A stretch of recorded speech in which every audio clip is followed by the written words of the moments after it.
Hello and welcome to the Grayscale to Color video tutorial. In this series, we'll be looking at how to properly create a painting first in grayscale and then smoothly transitioning into the completed product, of course with color. This has been a much asked about part of my process and I wanted to share a bit more about it in detail. And so without further ado, let us begin.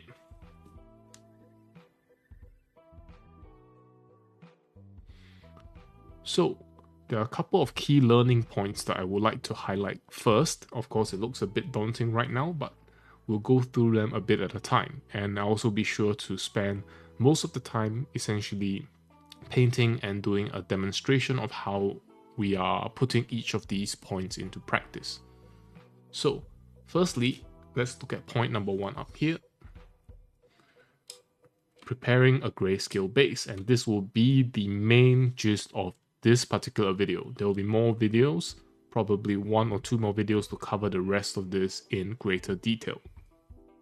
So for today's topic on preparing a sound grayscale base, which actually turns out to be a large part of the problem that I feel sometimes newer artists and even myself face when trying to transition to a color stage. Sometimes we just don't have a very good grayscale base setup, and that can make things difficult for ourselves later down the road. So let's take a look at step 1, right? I've broken it down into four main steps on how to essentially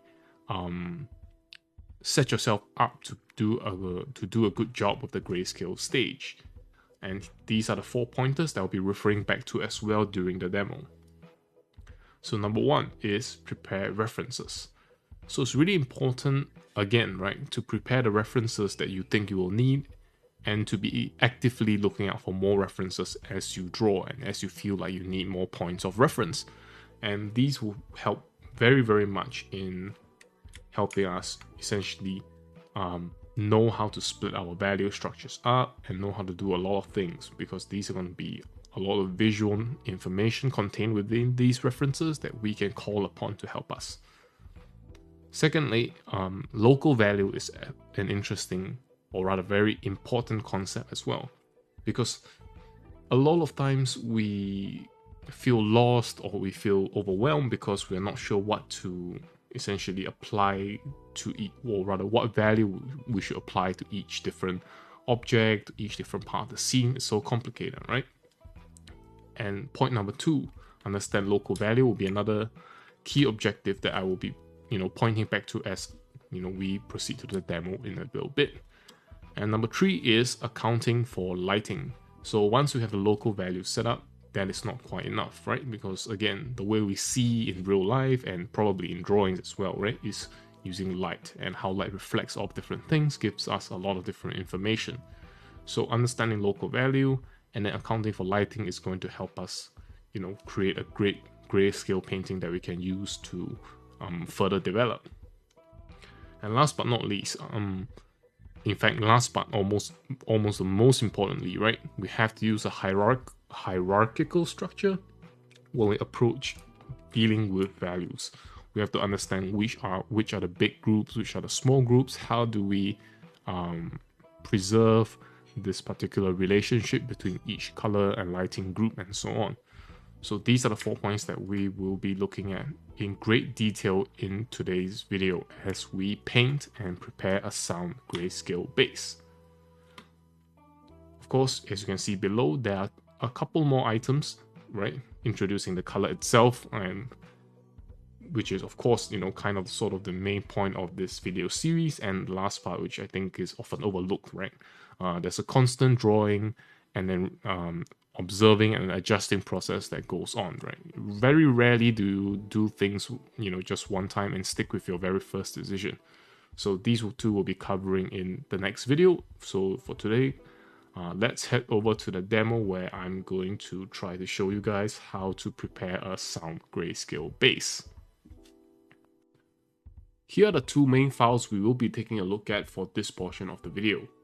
So of course, on the right here, we have a sketch that I have prepared in advance, along with a couple more items here in the Photoshop file, as well as a reference board that I've also put together, right? This reference board will give us a lot of information on parts of the drawing that we might be struggling with. For example, what kind of details to add, how to kind of deal with the lighting, how to deal with colors later on as well. So those will be the reference board we're looking back at, and this will be the sketch and image that we will be working on mainly.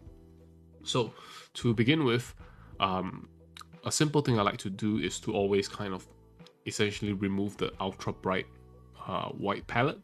So I think a good place to take us down to be somewhere around here. Now, one interesting thing to note is that for this tutorial, I will not be able to paint everything live on screen for you here, unfortunately. I really feel like that's something I wanted to do, but I have tried to do so. This is actually the second take, and unfortunately it just took way too long, and it's just not quite the right place and context to do that kind of very long complete video. So in order to get to the flesh of the subject matter, right, to get to the really heart of it, I will demonstrate some techniques and some procedures that I like to use, and then after explaining them, we can fast forward a little bit to the result. So for example, to begin with, I like to essentially, as I just said, remove the super bright values that are there from the sketch stage, and then just start painting in some of the most how do I put it, some of the strongest and most extreme values on the range. So for example, right now this character is wearing like a black jacket, right?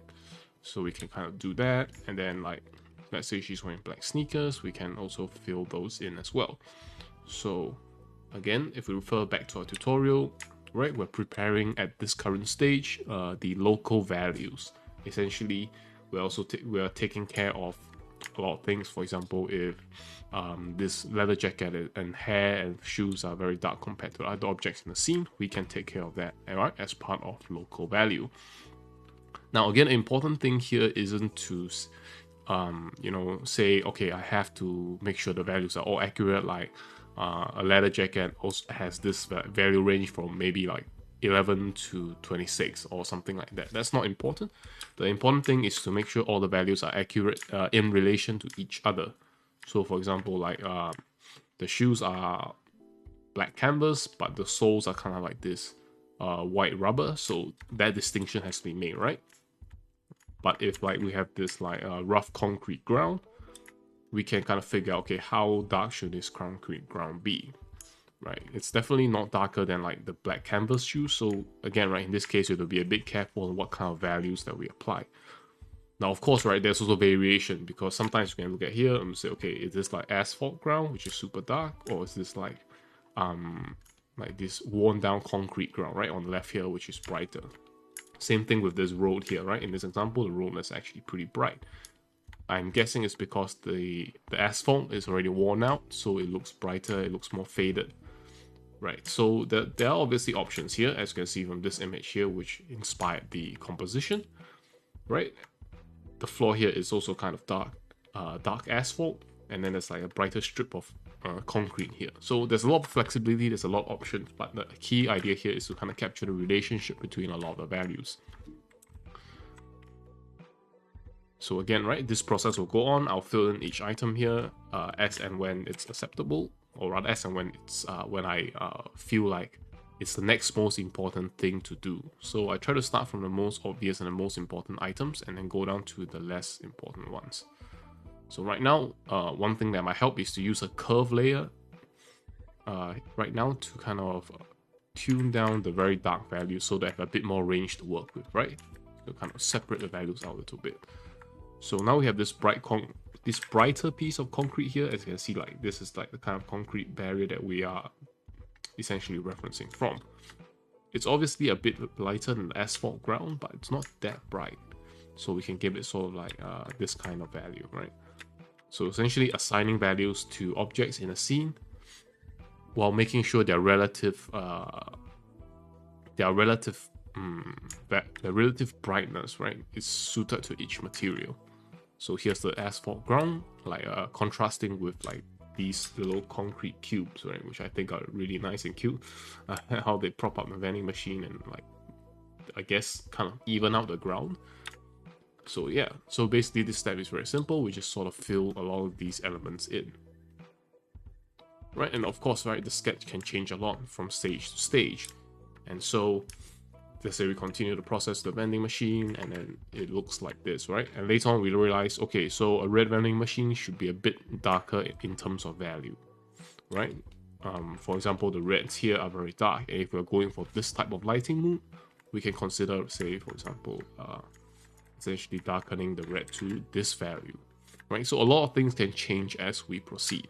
So this is kind of the stage where we fill in values of items here and there, and essentially figure out, or rather figure out how to assign our values, right, based on the relative local characteristics and local value of every item, in our scene, right? So here's the understanding local value part, and now we skip forward to a part where I have that all assigned. So as you can see here, I'm a bit rough with it, so excuse the messiness here. But here's a kind of like what it might look like after I'm done assigning local values. So now, for example, the character is wearing like white pants or something like that. So like notice how the skin tone and the pants and the leg area essentially has the same value, right? While the back wall here is essentially made of white tiles, so right, it stands out a lot from the rest of the items, in the scene. Right, so as we move on, the next step will be to start adding in a few more details, right? So for example, let's say I want to actually express the tiles or actually draw the tiles on the wall, right? I'll do something like this, just roughly kind of create that texture and then do the step. I have prepared it in advance, and it'll look something like this, right? So at this point in time, you can get a better 3D feel of your scene and how you might want to light it, because a lot of the lighting choice also depends on the values of different objects, right? Because if you have a lot of bright objects in the scene, the image can look one particular way, and if you have a lot of dark objects in the scene, it's going to look a different way again, right? So you have to basically set up this local value setup, right, as you see point number 2, before we can start thinking about lighting. So let me move on to the next step. Right, and here as you can see, I took a standard brush, went over some of the structural areas here to make sure they are accounted for properly, right, as well as kind of replacing the back texture here as well.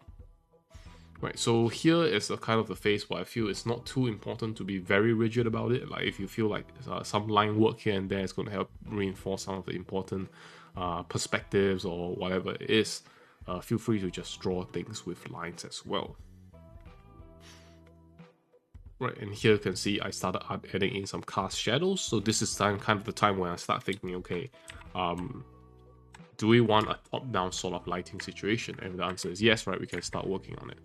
So this surface here receives the top-down light, so we're not going to bother with it too much, and instead this like a vertical surface that is going to be affected, right? Same with this area here. This area here is under the vending machine shadow, so we're going to paint it in gently. Right, same here. With the character's shoes, right, it might be worth it to slightly brighten up the top surface and then darken up the side surface to create the same effect. Right, so essentially get that top-down lighting effect going on. So this part is going to take a bit of time, and I've already done this. I tried to record all this part live, and it took quite a while because I also had some back and forth pondering about the decision as to whether to do this in this kind of lighting, this top-down setup. Right, again, we're accounting for the lighting now. Right, should I do this or should I try a different lighting? Right, so essentially this is what I do. Right, just painting things accordingly to account for the lighting. So in this case, it's a simple top-down kind of like a moody day without too much complex lighting yet. So right, this part is quite simple. So for example, if I have a wall here, we can sort of pay attention to how the light grades or the gradient of the brightness goes. So generally things higher up are a bit brighter, and things lower down kind of are where like grime accumulates as well. So that's kind of a characteristic we can make use of as we sort of kind of light this wall or add lighting effects to this wall. So we can darken up the bottom portion a bit and have the top portion be a bit brighter, excuse me. And then we can have like this occlusion shadow in this part where the wall meets the ground, right? So this is something that you start to pay attention to at this stage in the process, right? And so darken up these areas that are very crowded, they are very compact, right? They need a bit of shadow to make it feel appropriate. And and again, right, as we pay attention to our references, we're going to notice something that on lighting situations like this, things further away tend to have this foggy effect. So of course we're looking at a very small area here on our piece, but it's still something we can consider, right, as we kind of add in the lighting, right? For example, the foreground is going to be slightly darker than the background area, right? That's something we can do. Just a very slight touch, nothing too egregious or too obvious, right? Because again, this is a small area, we do not want to make it look like this place is so huge and there's a very, very dense fog. Of course, there's also an option as well, right? You want to make it look like there's a very dense fog in the area, right? We can just tune up the brightness and then kind of fade out all the dark values in the background, right? Or if there's rain as well, right? We can use this to kind of accentuate the lighting. So this is it for essentially the beginning of the lighting stage, right? So from here on, a lot of fiddling around goes on, because sometimes you realize, okay, I want to change the scene a little bit, or I want to do different things, right? And you can see here as I build up the scene, I say, okay, the road should be wider, so I push things back, right? Here's the stage where you get to be rough, where things are still quite simple, so you can feel free to make the changes as you need. So as you can see here, that's where a lot of change happens, so I'll explain it in a bit, right? But for now, you can see that I've added in more things like these small railings here, right? A bicycle in the background for scale. And a lot of these kind of things actually come in really handy in this part, because you can spend a little bit of time to draw them with simple lines, and they give you a good feel of what the scene might look like in the future as well, right? So for example, right, like if I'm painting normally and then I reach this particular stage, right, I've done my local values, I've dropped in a bit of lighting, I made a bit of adjustments, and then I can say, okay, I want to kind of save this stage like a save file, but I'm not bothered with making an extra Photoshop file, right? One thing I'll do is to do stamp visible, as you can see here in the history. That will create like essentially a flat image of this current stage of the drawing, right? For me, I'm not too particular with separating things out on layers, because I find the layers just get in my way when I want to change things. So saving the whole thing together as a single chunk, it's fine with me. Right, so the next step here is going to be definitely a bit more quote-unquote drastic, because right now the scene is looking a little bit too flat, right? Sure, we could reset as a top-down lighting, sure, you know, certain things are set up, but on a day that is too sort of cloudy and has very weak lighting, that's a bit too boring, right? Even in real life, they do not make for great photographs, so we cannot like replicate it one-to-one as if it will work in every situation, right? So for example, we want to light the character as well, and so this is the kind of process where a lot of adjustment goes on to adjust the strength of lighting, and honestly, it is quite intuitive. Then the only thing I will say to pay extra attention to is to don't make too big of a change at a single, in a single jump, right? So for example, let's say I want to brighten up this wall, I can't just take like value 90 and then brush it up on the wall, right? Right, it suddenly just looks out of place. I have no explanation for it, and it just disrupts the image completely. So for example, here's the next step that I'm about to jump to. Right, so what has happened here?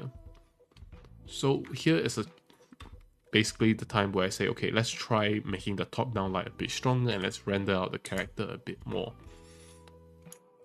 So again, this is very rough, but what the purpose of this particular layer here, or this step here, is for me to essentially create an adjustment and test out if this direction works, right? So you can see we have, compared to before, we have created this stronger gradient. We've introduced something like a bus stop here, right? A little bit of shelter here to see how it might work out. again, right, this kind of stuff is really up to you personally. If you're the type of person who feels that you need to fully paint in the scene to get a good feel of what things look like, then you can spend a bit more time here. But either way, right, this is what I decided to do next. I want to strengthen the top-down lighting, and so this is what I did. Right, and here is actually, I just noticed I was using a soft light layer, and the good thing about a soft light layer is that it preserves your local values much better than if you just paint directly. Right, of course, right, if you know what you're doing, you can still handle that just fine. But the soft light layer is going to allow you to, say, for example, brighten things up consistently, right? The same value in the soft light layer applied to the ground is going to give a smaller brightening effect than it being applied to, say, like this strip of white paint here. And similarly, much less, right, to something very dark, like this dark fabric here. So use a soft light layer at this stage to adjust my lighting. And then I paint normally to sort of normalize things a bit, right? I like the direction, but I feel like it's gone a bit too bright. So I darken things down by just painting manually, right?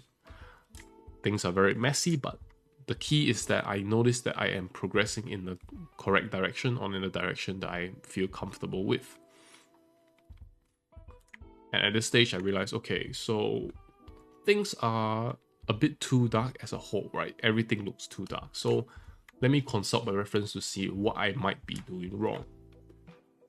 So if we take a look at the reference here, right? We notice that just as in our drawing, the values in general are very low because, well, the lighting is not strong. But something I also notice is that when the mood is very overcast and the lighting is very overcast and dark, you get a lot of local values expressing out. That means that the local values is going to be the dominant source of our value differences, right?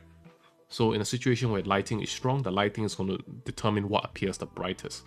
But an overcast situation, right, with the limited amount of light coming down, what's going to determine every object's brightness is its local property. So like white paint is going to be brighter, and dark clothing is going to be really, really dark, right?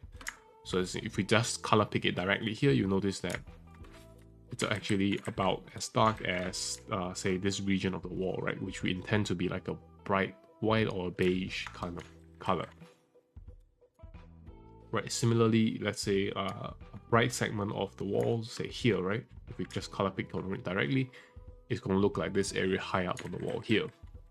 So I've noticed that this was an issue, and it's important to expand like the value range that you're using so you don't miss out on anything, right? Like this white sign here is pretty bright, right? It kind of covers this sort of area, and things off in the distance are even brighter as well, right?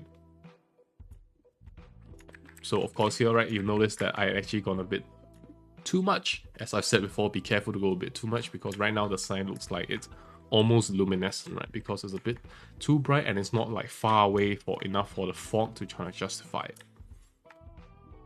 Right, so this is kind of the tuning stage.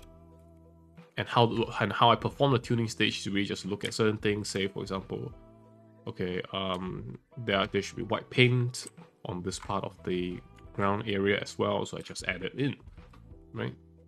And I feel like this part is too bright and too reflective, so I just throw in a couple of strokes to dampen it down. And all this time, what you can do is to kind of say, okay, I'm not sure how this place should look like. You can look at reference and say, okay, so the ground remains bright because it receives a light from top down, and and so on and so forth, right? So guide yourself with a reference. And as you can see here, I add in more details. Great, for example, with this area here, I say, okay, so maybe this portion of the drawing here is facing like an alleyway, right? So it's not going to receive as much light on the overcast day because there's going to be walls nearby, all kinds of occlusion going on. So I decide that this surface here is going to be, right, this area here is going to be darker than, say, this area here. Right, so that's kind of an executive decision that you make to sort of improve your composition, right? To give the composition a sense of closure, because if this area on the left here is also very bright, things get a bit confusing, things get a bit overly detailed in too many areas of the drawing. So firstly, it's going to make it way more tiring to do, but secondly, it also makes it a bit tiring to look at as well. So as this procedure goes on, you can see I feel like the environment again as a whole is a bit too dark. This isn't what I wanted. So something like a curves layer here, and then use the mask to flexibly adjust the brightness of the area here is going to be a good idea. Right, and then we can do that. And let's say for example, here I felt like the wall as a whole is a bit too bright and it will create more of a grimy feel. Right, that's what I added right here. Add a bit of grime as appropriate, because again, if you're not sure why something doesn't look quite right or something looks quite good, right, you have your references. And my references, it tells me that areas lower on the wall kind of accumulates a lot of grime as the rain washes down. So that's kind of what's happening here as well. We can replicate that effect. And then here I made a small adjustment, right? My character's upper body felt a bit drawn, a little bit too big. So we decreased its size. And then we also adjusted this particular part of the wall, right? I realized that the tiles here are way too big, especially thanks to my reference here. Like, tiles aren't really this ridiculously big for any reason, and it might give a wrong reading of scale and size, right? So in this step, I adjusted the size of the tiles, I adjusted the size of the character to essentially, yeah, just make corrections with the help of reference as we move along. And then say, for example, I decided I can add a little bit of props here, like those plastic boxes with like holes on the side where people use to transport beer or bottled drinks, all that kind of stuff, right? Good props for like a back alley situation or like a small street situation here. And then we can have like signboards up here for like advertising on this side of this small driveway, which I imagine cars will drive through. And then we can have like this little overhang area here. So these are all small little things that you can add as the drawing goes along, right? Like for example, I like this arrow here. So maybe I could use it as a graffiti, like this graffiti design on the wall, or I can make like a official looking sign from it, right? So at this point in the drawing, I can look at it as a whole and say, okay, so as an image itself, the concept is sound. The lighting system is sound enough that so a lot of my focal points and my focus areas are visible, and they are they have the potential to look appealing, right, once I'm done painting them. So this is sort of the purpose of the value stage, for you to kind of confirm to yourself that, okay, whatever that I think of and whatever that I think might work actually does work, so we can go ahead with it, right? And again, right, this process is not complicated, but it is meticulous, especially when you're new to some of these things. You will definitely want to refer to reference a lot more often and a lot more meticulously, and be a lot more careful with it, right? So again, to recap quickly, we started off with, basically a simple sketch. We prepared our references, very important, and then we apply our local values, right? We apply our local values to all the objects so that we have like a simple setup here. For example, we can see the dark hair, the dark clothing, the dark shoes, right? The cat, some black paint on this little road barrier thing here, right? And some black pipes versus the white wall, the white circuit boxes, the white sign, and the white paint on the road here. So these are the local values, and then after that, we decided to go and add some lighting in, right? So as you can see here, so this is still a local value stage, just with, give me a moment. So this is still here, the local value stage, and I think about here is where we start adding in lighting, right? We will add in the top-down shadows. We make sure there's a bit of, we account for some of the lighting variation that goes on naturally in this sort of lighting situation. And as we add in, kind of like more and more layers, right? As you can see here, I started rendering out the character here a bit. And to be honest with you, at this point in time, before I added this step, I still struggle with the image. I'm like, okay, so something looks a bit odd with this image, right? And then I realized, okay, I rendered out, or rather did a bit of lighting on everything else, but I actually haven't done any lighting at all on the character. So that's why it turns out at this stage I got stuck for a bit, right? Because I didn't realize that I haven't painted the character yet. So right immediately after we do a bit of tilting and a bit of adjustment, okay, so as a whole, right, the scene suddenly looks a bit more complete because guess what, right? I've actually added in the lighting to like the main focus of the image here. So sometimes you just forget very small things like that.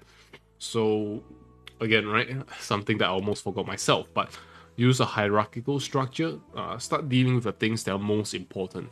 And the most important things are, for example, making sure that your focal area is clear enough, right? It doesn't have to be a full silhouette. It could be a slight silhouette in this case, where a character in a dark hoodie is sort of silhouetted against this wall here. It's not like a super bright light or neon light or any kind of thing like that, but it's still an effect that kind of brings out this area of the drawing as something of importance.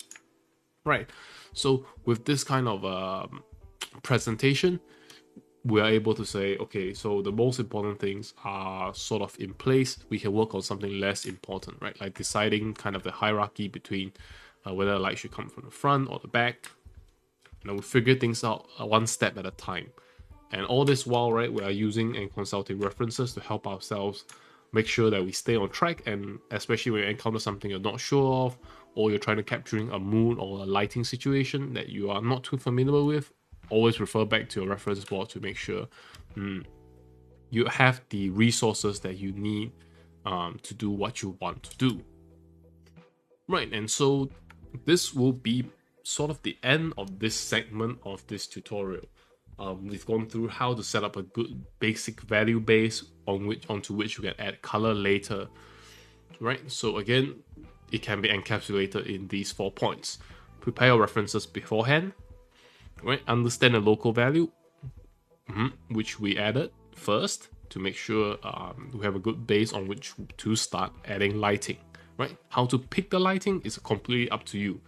It's really up to your preference, right? So for me, I preferred, or I wanted to draw a kind of a moody scene, a moody raining day scene, sort of, for this image, and so that is why I added. Right, these are the references that I picked, and then I used them to help me answer any small queries I have, or help me account for certain things that I forgot as I painted.